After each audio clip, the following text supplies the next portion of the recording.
My rights were violated, my children torn and traumatized, and our family destroyed. The catalyst of all this, one man, incompetent, arrogant, and reckless, Imam Yaser Birjas of VRIC Islamic Center. And the board of VRIC is supporting him and doesn't care how many families he ruins. I want to preface that I am only concealing my identity in order to protect my children. My name is not important. My struggle, my story, and my appeal is what matters. I have and will always be willing to share my story and my testimony to any panel who is willing to listen and take action accordingly. I am speaking out today because Yaser Birjas has harmed me, and especially my young children, and VRIC Islamic Center has been complicit in the damage that has been done to my family and many others at the hands of Yaser. I have contemplated speaking out about this publicly for some time, and finally come to the conclusion that nothing will happen unless enough pressure is put on VRIC and Yaser Birjas to stop them from harming so many other families. I have tried to contact both VRIC and Yaser Birjas over the last several years, and yet have had no response regarding what happened to me and other families in the Dallas area. I contacted the board 4 times, and Yaser Birjas 4 times, and I got no response.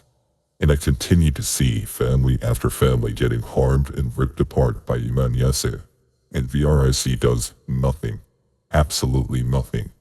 I cannot sit back and continue to watch family after family and child after child suffer from what anyone would deem as irreparable damage. So I will share with you how Yaser Birjas and VRIC have severely harmed me and my children. Some years back, I reached out to Imam Yaser Birjas for marriage counseling, as he offered these services and advertised that he helped countless people achieve harmony in their marriage, but unlike many other imams, he charged for this service by the hour. So I was expecting professional counseling, especially when he is charging $150 per hour. Now, he charges a whopping $250 per 50-minute session. Like many others, I was under the impression he was very well trained, professional, and experienced in the field of marital dispute and conflict resolution, as he has stated about himself in lectures, classes, and on his website. In my marriage, I was having trouble with communication, conflict resolution, disagreements about disciplining children, lack of respect, and so I sought out Yaser Birjas for help.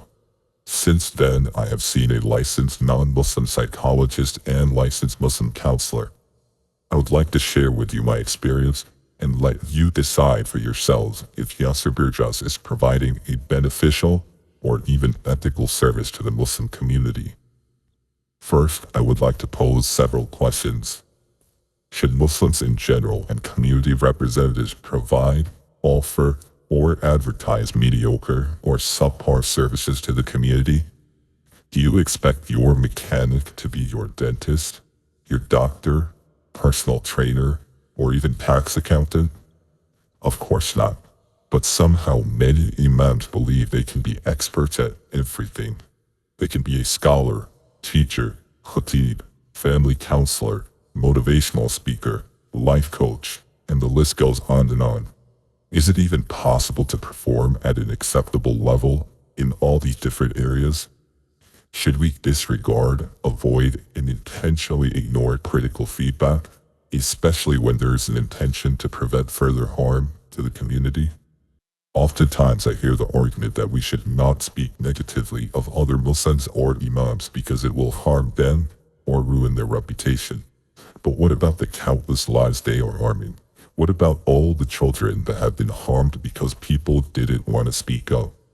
Prime example being the decades of cover-ups within the Catholic Church. And though that might seem so extreme and foreign, we are traversing the same path in our communities as the Catholic Church and religious powers did for so long. Ignore, silence, discredit, and cover up.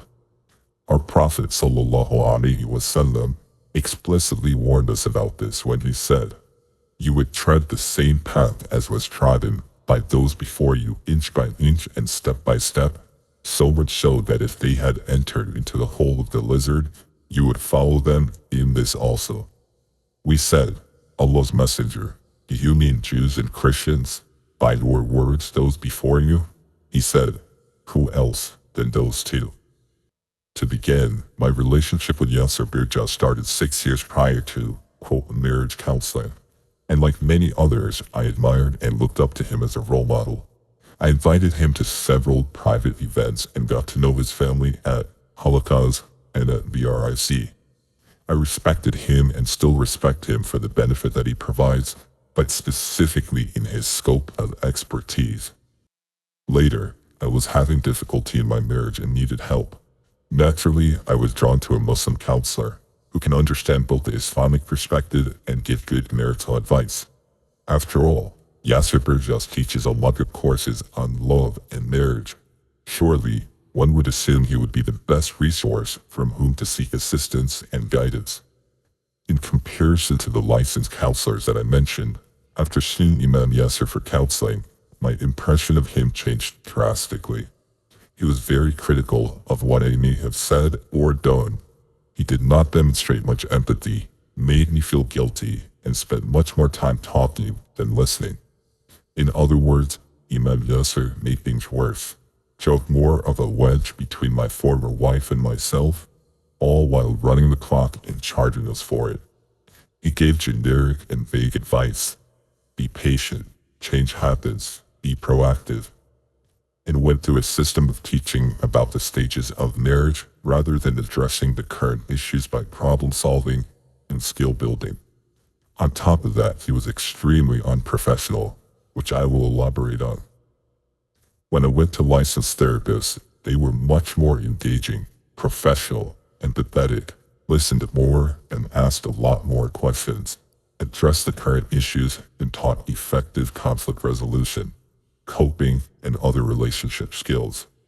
They did not try and impress me with the information they acquired by regurgitating things they read from books. Instead, they attentively listened and tried to truly understand the situation and our marriage struggles. I have even spoken to multiple Muslim mental health professionals that said Yaser Birjas is a joke and what he is doing is dangerous. Unfortunately, I found those counselors after my divorce. My marriage and subsequent divorce was very contentious and went to court. My wife at the time asked the court for full custody and to relocate to her hometown with our children, a place where our children had never lived.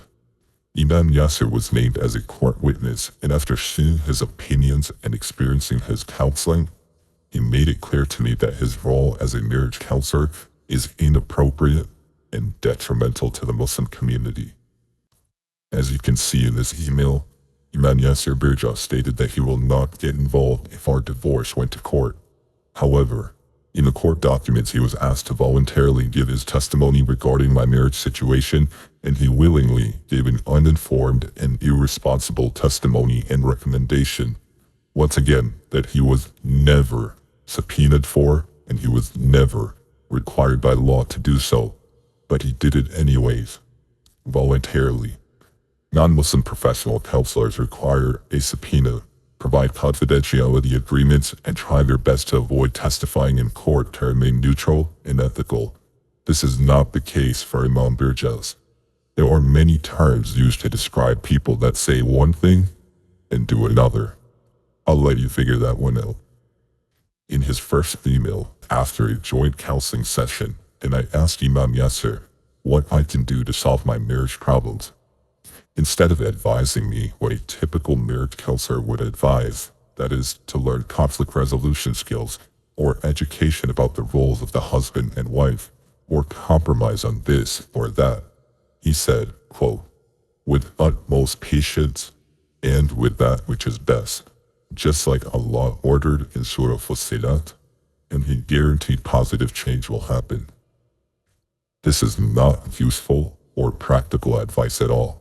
It gives no direction on what to do. Being a practicing physician myself, if a patient were to come to me explaining their symptoms and expressing their pain and discomfort, I would not simply reply saying, quote, with utmost patience and that which is best. I would listen, understand, and provide a tangible treatment for it. Otherwise, I'd probably lose my license for disregard and incompetence. The second is my question regarding my wife's threat and demand that she take the children and relocate to her hometown that is almost 1,000 miles away. And Imam Yaser said, quote, "It's a lengthy discussion amongst the jurists. The bottom line is doing what is in the best interest of the children and not the parents." Nearly a year after the child custody email, I am asking him about his testimony to the court, which essentially stated he believed that considering, quote, cultural factors, returning to her family would be immensely positive in his view. So as an imam, he believes cultural factors to be the catalyst and determining factor of separating children from their father. Let that sink in for a moment. Cultural factors. Not Islamic Sharia, not abuse, not educational factors, not psychological factors, not financial factors, nor social factors. None of that. But considering cultural factors. Is this a joke? Where he feels that he can give such ignorant and negligent recommendations to the court, all which will affect the psychological state of my children for the rest of their lives and induce generational trauma? May Allah's wrath be upon him and all those who stay silent. O Allah, you are the one who hears our grievances. I ask you for your swift justice and to protect my family and all the other families who are torn apart due to this man and others like him. We had 3 counseling sessions that were 50 minutes each. He spent most of the time talking, and he certainly didn't ask us questions about our deen, our parenting style, or even if we are adequate parents. He never met my kids. Yaser Birjas has no idea what kind of environment the children would be subject to, living in a completely different city 1,000 miles away. He doesn't know what the family dynamics are, the level of deen and psychological health of the supposed role models in the other city, the living arrangements, safety of the neighborhood, crime rate, and the detrimental effect this move will have being removed from their father. He did not know that my in-laws had diagnosed psychological problems and even attempted suicide. Yaser Birjas did not know my then father-in-law is abusive and neglectful, but he still made these dangerous recommendations to the court. Let all of that sink in for a moment. A few counseling sessions without understanding anything regarding our family, our situation, and yet he negligently and recklessly provides the court with his dangerous recommendation. I made it clear to Imam Yaser that I would not be able to move due to job restrictions if my wife was granted relocation. Imam Yaser still insisted that my children go to her hometown, a place they've never lived, and that being separated from their father would be in their best interest. Make note, there was never even an allegation against me being physically abusive or a danger to my children. Never an allegation that I was not a practicing Muslim. In addition, several other imams stated without any hesitation that taking children away from their father without proof of harm is not allowed in Islam. My wife's hometown imam, 3 members of the Islamic tribunal, and even the court custody evaluator, they all stated the same, that my wife could not take our children away from me. Despite this, Yaser Birjas stood his ground and stated that the children would benefit by moving away from me, to a place they've never lived, to a situation that he is oblivious about, and into the arms of in-laws that he knew 0 information about, and as I mentioned, have been diagnosed with psychological problems. How about my former father-in-law, whom my children would be around very often? How about being verbally and emotionally abusive to my former wife and children? Or my former father-in-law getting his car repossessed and punching holes in the walls when he gets angry? Would that be good for my children to be around someone like this? Without doubt. 100%. Absolutely not. Yaser Birjas didn't ask nor investigate the circumstances in her family's home that my children would have been dragged into, but was confidently ignorant in his opinion supporting my children's relocation. How is this moral, or ethical, or by any standards, protocol, or system of just ruling in our religion? If we look at the present time, now I have full custody of 2 of my children, because my ex-wife was abusive and neglectful of them. CPS was called on her multiple times by the police and by the school, and she lost custody of them because of her mental health problems. Thankfully, I was around to support my children, get them the help they needed, and protect them from further harm. But what if she did move away with them because of Imam Yaser's recommendation? My children would be stuck with an abusive woman with severe mental health issues or worse. They may have even been killed by her, and I would not be able to help them. I have met many people with similar experiences as myself after seeing Yaser Birjas, and so the problem and the irreparable and devastating harm that Yaser is causing is still happening.